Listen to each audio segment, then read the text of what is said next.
What's going on, everybody?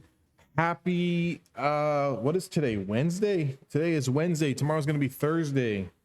I'm losing track of the days here. So we are winding down into the end of the year, and as you could tell in the overall markets, volume is quickly drying up. There's just not a lot of market participants. So you got your hedge funds, your Wall Street traders, your big institutional funds all kind of checking out for the new year.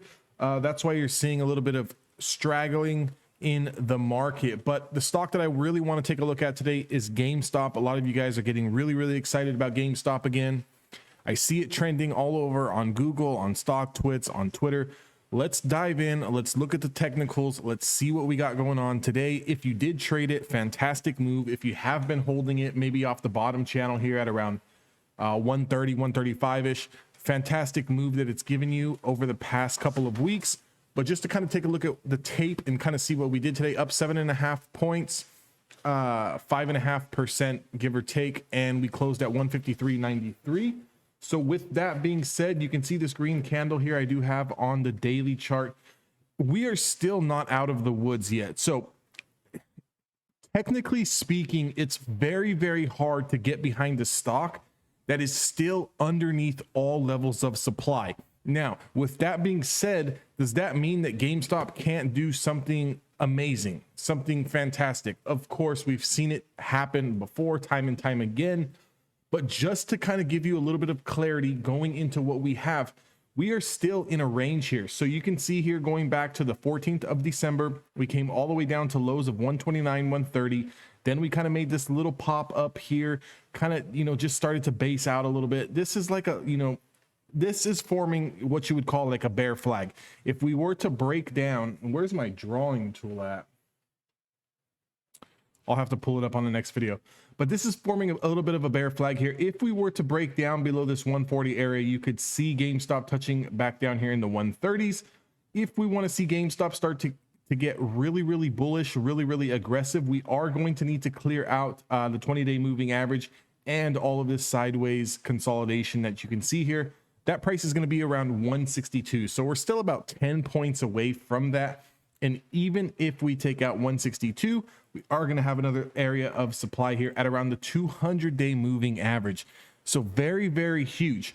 Now, short-term sentiment wise, I'm talking tomorrow, the next day, even into next week. A little bit of bullish action is going on here. We did reclaim the 10 as well as the 5-day moving averages. However, the big levels for me, when am I going to start to get really aggressive on a stock? That's if you're trading over the 50, you're trading over the 10, the 5, and the 20-day moving averages. As of right now, we are still underneath all of the big heavy hitters, meaning that we're still trading below the 20-day moving average. That 20-day moving average is going to give us a price of 161.50. As soon as we can clear out 161.50, we are going to have an initial push to around 166. So for all you day traders and intraday scalpers, there's going to be a little bit of pocket there, and any close on a daily time frame over 167 is going to give that next push up into that 50 EMA, which is going to be a price of 175. If GameStop is going to do something spectacular, it's really going to have to get it back above 192. From 192, you have room all the way to 213, and anything over 213 would get extremely aggressive on GameStop. But just going forward into the next couple of days of this year, what we are looking for here is we are looking for GameStop to take out this 161 area. I don't see a trade in GameStop unless, again, I know there's a lot of people who are extremely emotional about GameStop. If you're currently holding at lower levels than where we closed at today, you're fine. Don't do anything. Don't sell it. Just see what it does. Don't do nothing.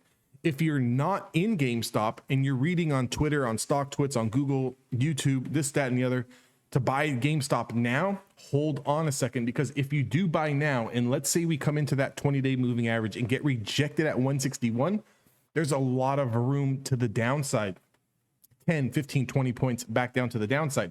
We're really going to have to close over 161, get over that 167, which is the 200-day moving average, and we need to get a close there. As soon as we get a close over the 200-day moving average, is going to be confirming the 20-day, and we're going to have room back up to 175. I think that's the next trade.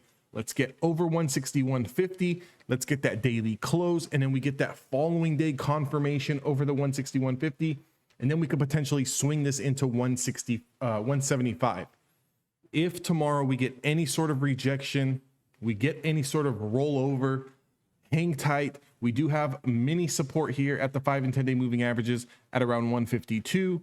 Again, if we do lose 152, next area of support is going to be way down here around 134, 135. Overall, great day for GameStop. Not going to take anything away from anybody who's in this trade, not taking anything away from what the stock did today. However, over the past few months, we've seen these sort of green day pushes followed by immediate fades going forward. We just need more information. We need more confirmation. Okay. We can't just jump into a stock just because one day it's green. We have to let this thing clear out these levels of supply. We have to get out of this downward momentum.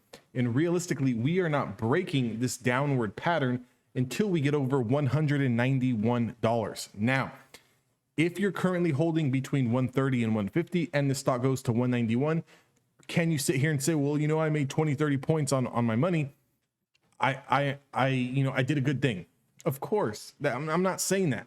I'm going to talk from a day-to-day basis, and I'm going to talk from a short-term swing trader's perspective on a week-to-week basis. On a daily look at this chart, speaking from technicals. Now, that's not to say that this thing can't do something crazy in one day, but just looking at the chart from a day-to-day basis, right now, I would not be interested in this trade if we cannot get a clear and definitive close over $161.50. Guys, I hope that helps. If you want to join my Discord, that link is down in the description box below, completely free to join. Also, give me a thumbs up on this video, subscribe to my channel, and I will see you guys all in the next one.